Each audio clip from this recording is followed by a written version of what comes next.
One, पर्यावरण, जंतुद्यान और जलवायु परिवर्तन विभाग के मंत्री डॉक्टर अरुण कुमार जी, विभाग के राज्य मंत्री श्री केपी मलिक जी, प्रदेश सरकार के सलाहकार श्री अवनीश अवस्थी जी, प्रमुख सचिव वन एवं पर्यावरण श्रीमती वी हैकाली जी, अध्यक्ष उत्तर प्रदेश प्रदूषण नियंत्रण बोर्ड श्री आरपी सिंह जी, प्रधान मुख्य वन संरक्षक और विभागाध्यक्ष सुनील चौधरी जी, प्रधान मुख्य वन संरक्षक वन्यजीव श्रीमती अनुराधा बेमोरी जी, आज के इस कार्यक्रम में उपस्थित वन और पर्यावरण विभाग के सभी अधिकारीगण, विश्व बैंक के प्रतिनिधिगण और विभिन्न सामाजिक संगठनों से जुड़े हुए, सांस्कृतिक संगठनों से जुड़े हुए सभी पदाधिकारीगण, इस समारोह में उपस्थित जनप्रतिनिधिगण, प्रतिभागीगण और उपस्थित बहनों और भाइयों, मैं सबसे पहले विश्व पर्यावरण दिवस के अवसर पर आप सभी को, पूरे प्रदेश वासियों को हृदय से बधाई देता हूं। इस समारोह में और इस समारोह को सफल बनाने के लिए आयोजित विभिन्न प्रकार के आयोजनों, कार्यक्रमों और प्रतियोगिताओं का हिस्सा बनने के लिए हृदय से धन्यवाद देते हुए आप सबका मैं स्वागत करता हूं, अभिनंदन करता हूं। आज का दिन हम सब के लिए बहुत महत्वपूर्ण है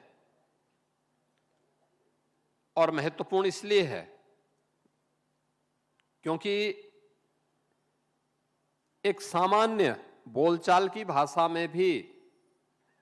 हम सब इस बारे में परिचित हैं और इन चीजों को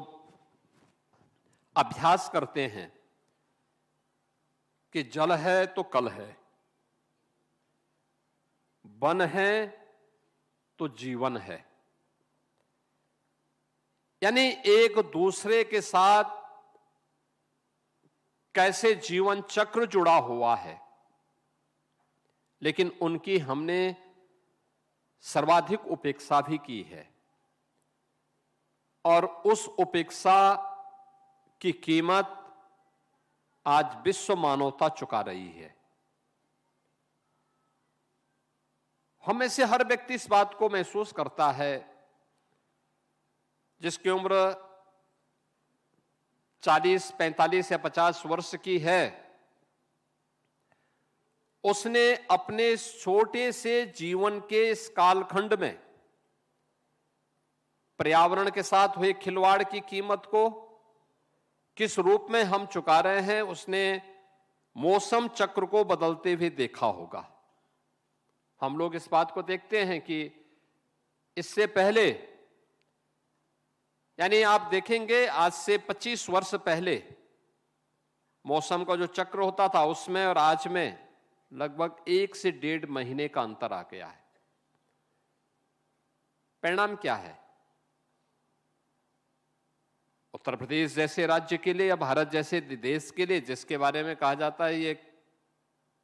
कृषि आधारित अर्थव्यवस्था का देश या कृषि आधारित अर्थव्यवस्था का राज्य, और उसमें अगर मौसम चक्र में अंतर आएगा तो सबसे अधिक प्रभावित कौन होगा? किसान की आमदनी पे असर पड़ेगा, अतिवृष्टि का सामना करना पड़ेगा, अनावृष्टि का सामना करना पड़ेगा,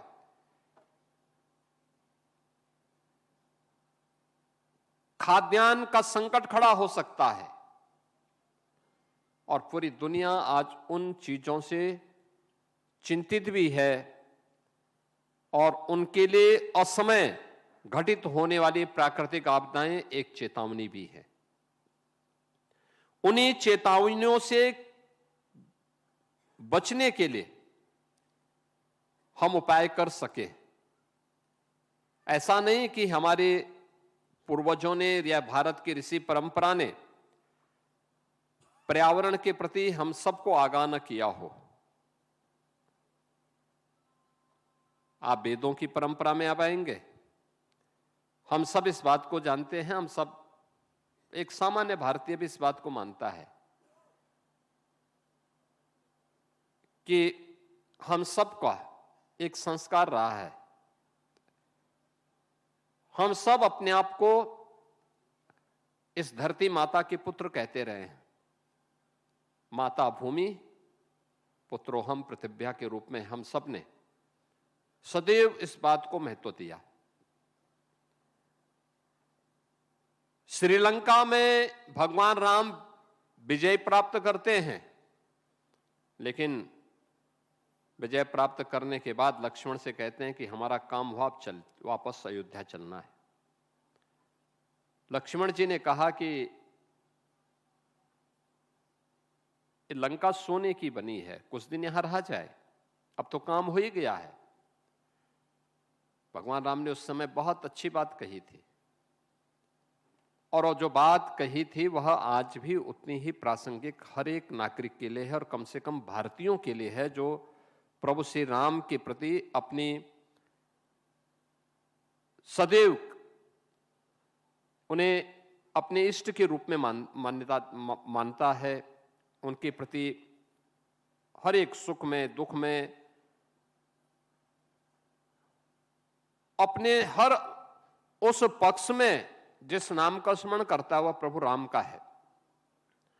और प्रभु राम ने उस समय जो बात कही थी कि अपि स्वर्णमयी लंका न मे लक्ष्मण रोचते, जननी जन्म भूमि से स्वर्गादपि गरीयसी। आप सोचिए, यानी लक्ष्मण जी को भगवान राम क्या कहते हैं कि भाई सोने की लंका भले ही, इस लंका भले ही सोने की क्यों ना हो, लेकिन ये मुझे अच्छी नहीं लगती। यानी ये हमारे लिए रुचिकर नहीं होना चाहिए,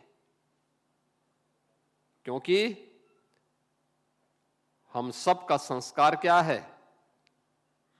कि जिस मां ने जन्म दिया है और जहां हमने जन्म लिया है उसके प्रति अपने कर्तव्यों का निर्वहन करना, उसके प्रति कृतज्ञता ज्ञापित करना, ये हम सबका दायित्व होना चाहिए। उससे बढ़कर के कुछ नहीं हो सकता, ये स्वर्ग से भी बढ़कर के हैं। तो सीएम योगी आदित्यनाथ के संबोधन को सुन रहे थे आप।